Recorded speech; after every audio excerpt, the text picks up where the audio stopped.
নমস্কাৰ, মোৰ এটা অন্য ভিডিঅ'লৈ আপোনালোকক স্বাগতম জনাইছোঁ। মই আজি আপোনালোকৰ ওচৰলৈ এটা ফ্ৰুটছ লৈ আহিছোঁ, ফল মই নিজে ৰোৱা। এই যে ড্ৰেগন ফ্ৰুটছ দেখিছেনে? মোৰ ছাটত বহুত লাগিছিল, এই লাষ্ট হয়, ইয়াত আৰু নাই, আৰু 2-3টামান আছে। মানে ইয়াক চামে খাব পাৰি।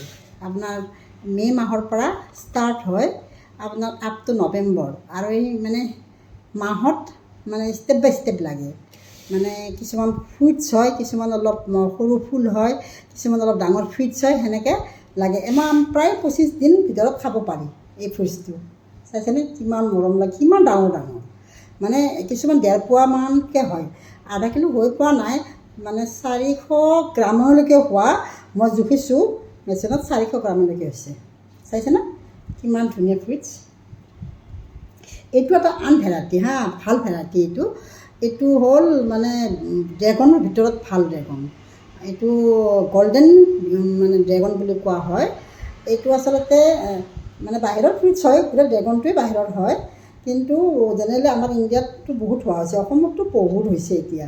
আৰু এইটো ৰঙাৰ ভিতৰত বেষ্ট কোৱালিটি, বহুত মিঠা, বহুত, আৰু চাট বাগানত হোৱাবিলাক এনেই মিঠা, বহুত ধুনীয়া। আৰু আপোনালোকে এই খেতিটো কৰি চাব পাৰে। আৰু মই চাট বাগানত দিছোঁ, মানে বহুত নহয়, কিন্তু কম 10-15ডাল গছত ইমান হৈছে, আৰু ইমানকৈ মই 12 বাৰমান ছিঙিছোঁ, 12 বাৰ 13 বাৰমানকৈ ছিঙিছোঁ, ইয়াতকৈ বেছিয়ে ছিঙিছোঁ কেতিয়াবা। অলপ সাৰ পানী যোগান ধৰাত ভালকৈ ধৰিব লাগে, তাৰোপৰি আপোনাৰ স্প্ৰে মাৰিব লাগে, আৰু কিছুমান নাইট্ৰজেন জাতীয় সাৰ দিব লাগে, ইমান টাইমলি দিব লাগিব। সেইবিলাক যিকোনো সময়ত চব সাৰে মানে চুইটেবল নহয়।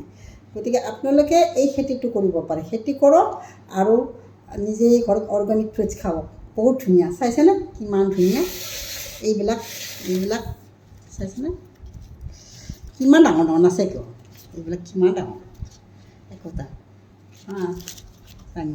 সৰু সৰু হয়, কিছুমান সৰু হয়, সাৰ পানী নোপোৱাবিলাকে সৰু হয়, জেনেৰেলি ডাঙৰে হয়। ভাল লাগিছেনে? আপোনালোকে ক'ব, কমেণ্টত ক'ব মোক, আৰু কাৰোবাক যদি পুলি লাগে মোক ক'ব, মই দি দিম আপোনালোকক। বাই বাই, আজিৰ ভিডিঅ'টো ইমানে, নমস্কাৰ।